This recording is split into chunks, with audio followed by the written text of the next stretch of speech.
Welcome back to F.I.N.D Relationship platform showing on live Mendes TV.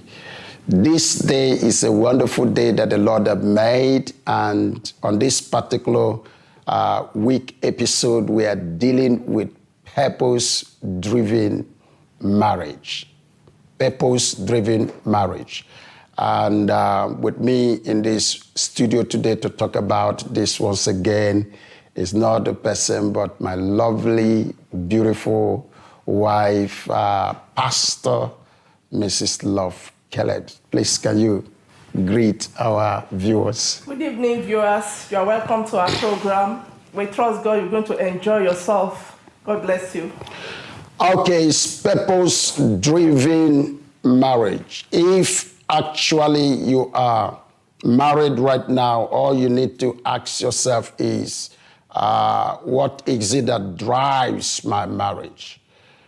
Just get your wife, get your spouse, get your husband together and ask that question just at this particular space of time. What is it that drives marriage? And in case you are not yet married, you are still searching, you're still dreaming. The dream has not really materialized. The most valuable question you need to ask right now is, how can I make my marriage, when it finally happens, how do I make it to be a purpose-driven marriage? Cool. Let's first of all get down to the book of Ecclesiastes, chapter 3, verse 1, is the masterpiece on this particular issue of purpose. It said right there that to everything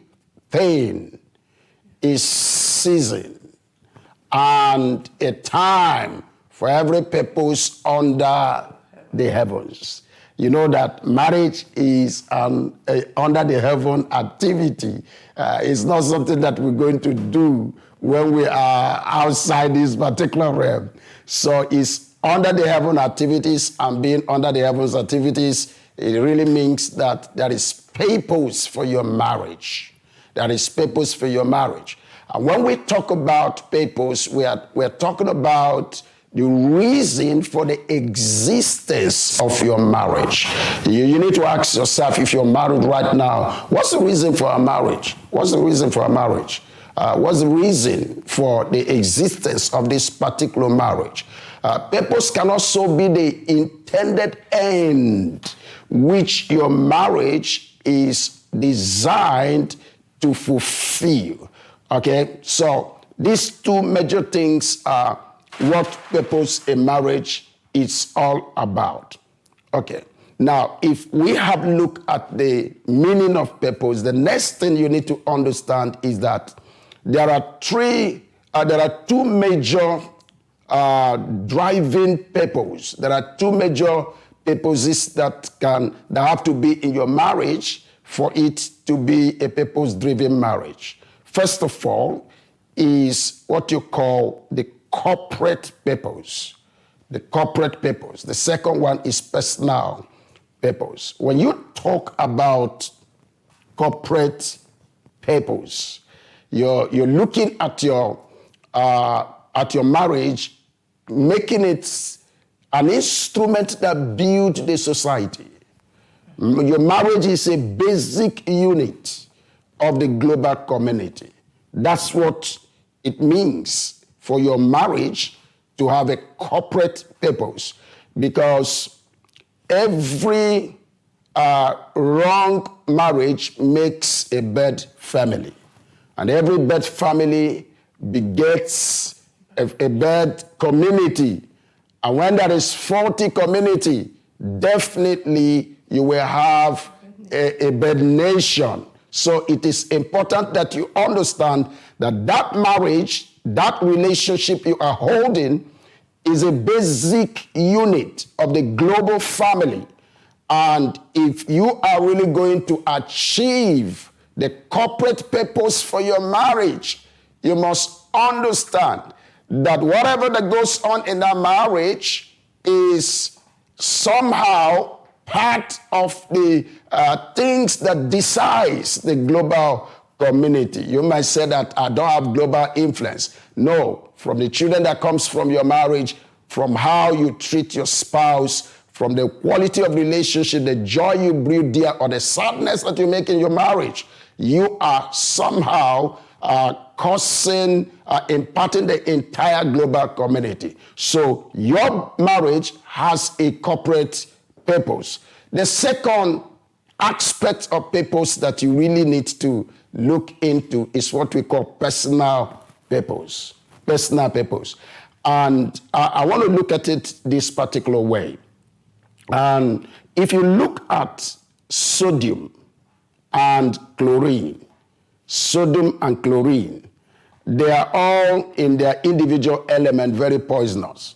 You imagine what it means if you mix soup with chlorine, then you are poisoning everybody in the house. So if you look at the individual elements, sodium, chlorine, they are all poisonous. You can't use them on their individual element. But should you bring sodium and chlorine together, okay, you have bonded them together to form what you call sodium chloride. And that is the chemical name of what you call the salt that we use. So salt is sodium chloride. It's two poisonous elements that came together, got married, and they become something that everybody loved to have. Why? Because when they came together, each and every one of them got transformed. I've gone to this length to show you that one of the things that should drive your marriage is that your marriage must be a tool by which you use to fulfill the personal purpose of individual partners that are in your marriage. The man must always target to use that particular marriage to fulfill the destiny of the wife. And also the wife should also target to see that the purpose of your husband is achieved in the marriage setting. Or you're not yet married. Don't get married with somebody who is not after the fulfillment of your individual purpose. So, two major things, two folds of purpose that have to be in a purpose-driven marriage. It has to be a corporate purpose, and it has to be also personal purpose. Now, there are 5 things that we have to follow if we have to prepare ourselves into that purpose-driven marriage. And that's why I'm going to bring in the woman of God to help me out here. There are 5 major things. I'm speaking to you, all my daughters there who are dreaming to get married. It's time to listen, and it's time to know how to prepare yourself for this purpose-driven journey in your marriage. 5 major moves that you have to take. Number 1 is to discover yourself. Number 2 is to develop yourself. Number 3 is to differentiate yourself. Number 4 is to deploy yourself.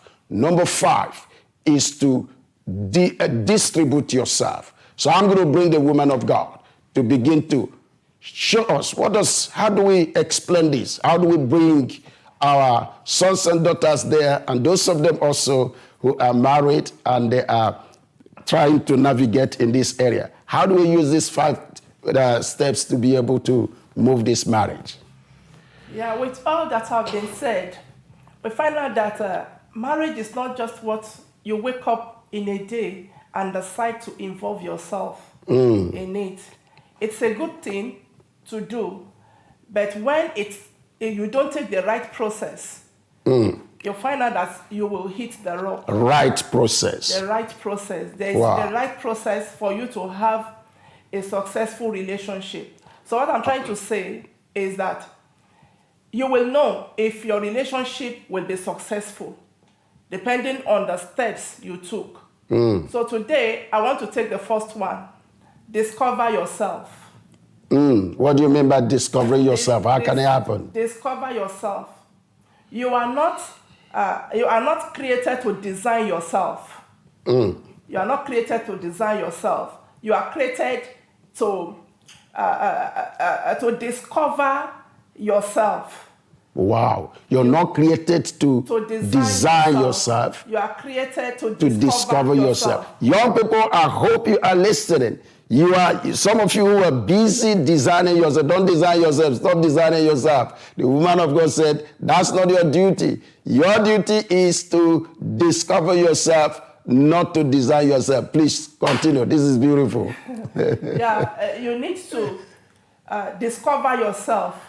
Discover the qualities you have. I advise the young ones that are yet to get married not to involve themselves or make a choice if you have not discovered yourself, if you've not discovered your purpose for living. If you don't have a vision, you don't need to involve yourself or make a choice of marriage. Because if you make that choice without discovering who you are, then you will make mistake in your choice. But if you understand who you are, you understand how unique you are, when you want to get into the relationship, you now get into it based on whom you know yourself to be. Wow. So discover yourself before you involve yourself. I feel just like screaming here.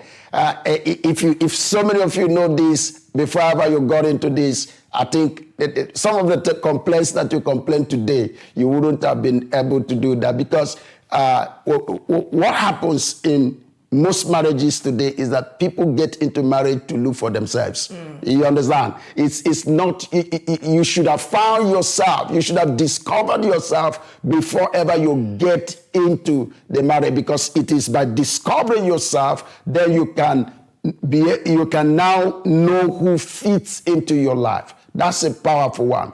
And I think that beyond discovering yourself, let's say that you've discovered yourself, you're a lawyer, or you've discovered yourself, you're a preacher, or you've discovered yourself, you're an artist, or whatever you have discovered. The next step is to develop yourself.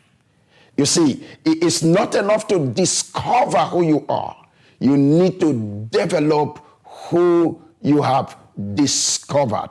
Remember that gold in its raw state cannot shine.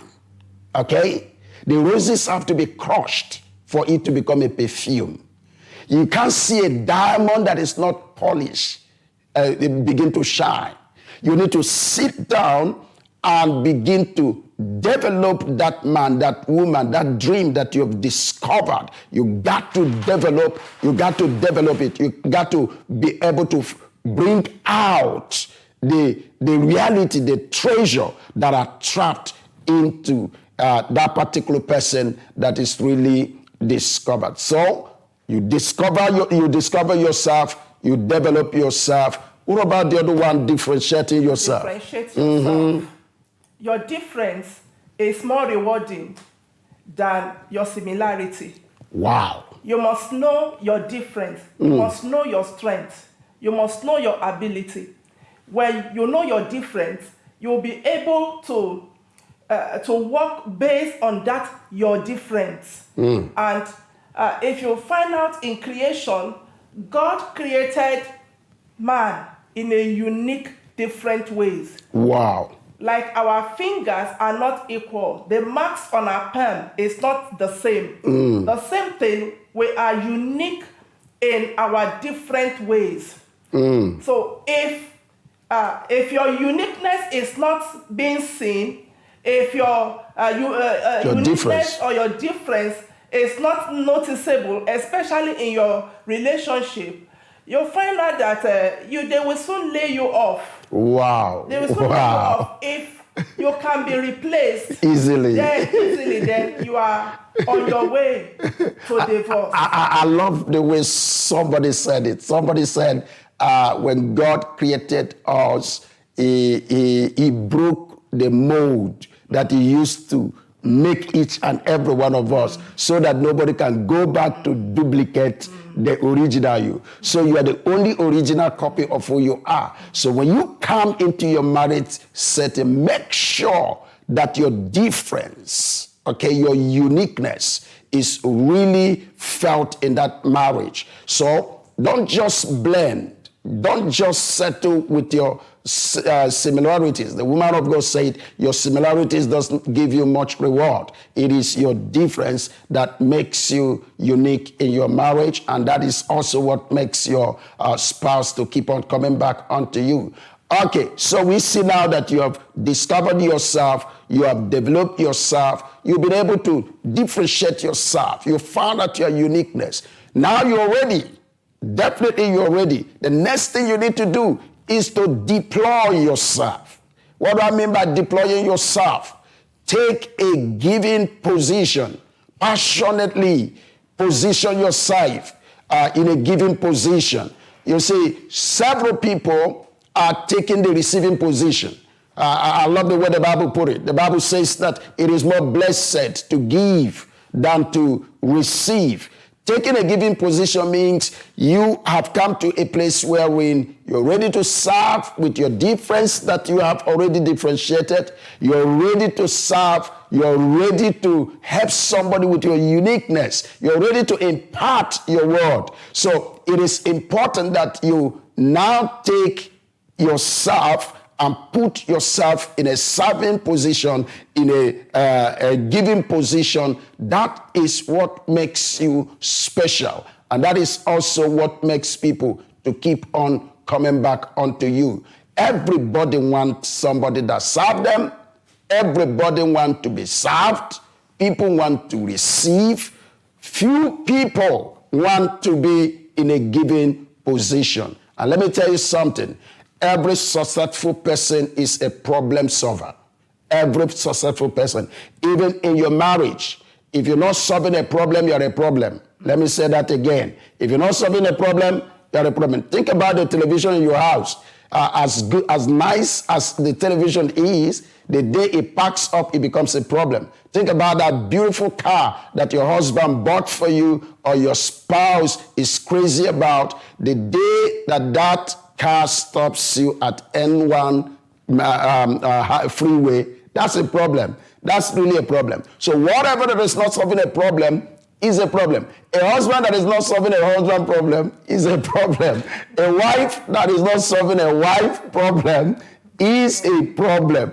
Please help me tell your spouse, if you're not solving a problem, you are a huge problem. So you discover yourself, you develop yourself, you differentiate yourself, you deploy yourself. The last key that we're looking at is distribute yourself. Distribute yourself. You know what I normally tell people? I said, you need to learn the importance of marketing yourself. Market yourself. You know, they taught us at the early stage of our life, they say you don't need to blow your trumpet. Hey, if I don't blow my trumpet, who go blow them now? They said we shouldn't blow our trumpet. The trumpet is getting rusted, and they said we shouldn't blow the trumpet. But I want to help you. This is what you need to do. If you've discovered who you are, and you have developed yourself, you've been able to differentiate yourself, and you have found your uniqueness, and you have stepped into that uniqueness wherein you know that you are difficult to be replaced. Then you have taken a position wherein you are ready to impart your word, to give yourself to your generation. The next thing you need to do is to market what you have. Market what you have. Impart your word. Do every single thing you can to make sure that you multiply yourself.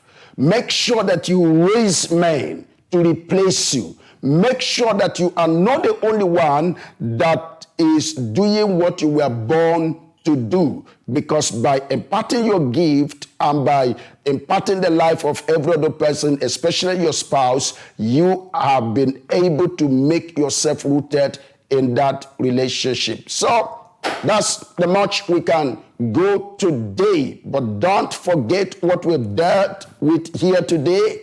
It is purpose-driven marriage. Ask yourself, what's driving my marriage? What's driving my spouse? I'm not talking about who is driving it. I'm saying what's driving it. And now it got to be a personal purpose. It got to be a corporate purpose. And when you have discovered the purpose and make it be what it ought to be, it is time to travel with the 5 Ds. And when you get to that, each of those Ds, make sure that you maximize it. Woman of God. If you've not impacted anyone, if you come in and you go the same way, then you are not successful. A successful man, a successful woman is the one that has impacted his spouse, the family, the children, and his or her environment. God bless you. That's what exactly we're doing today. We've hit 25 years, the first silver jubilee, and we are aiming to go to the next level. But that which we have gathered all these particular years, we've decided that, okay, it's time for us to give back to our community and our environment what God has helped us go through this time around. So we want to see your marriage successful. We want to see a generation that will build a strong marriage and will impart the community, and we will have a successful community. That's all we can take today. Thank you, DMG Studios, Jojo, and also Nat. You guys are wonderful, and all of you crew of Life Menders TV. Until we come back on your way again, keep on thriving in your marriage. Which next place? Are we going for next honeymoon? Okay, we will see you next week. God bless you. Bye-bye.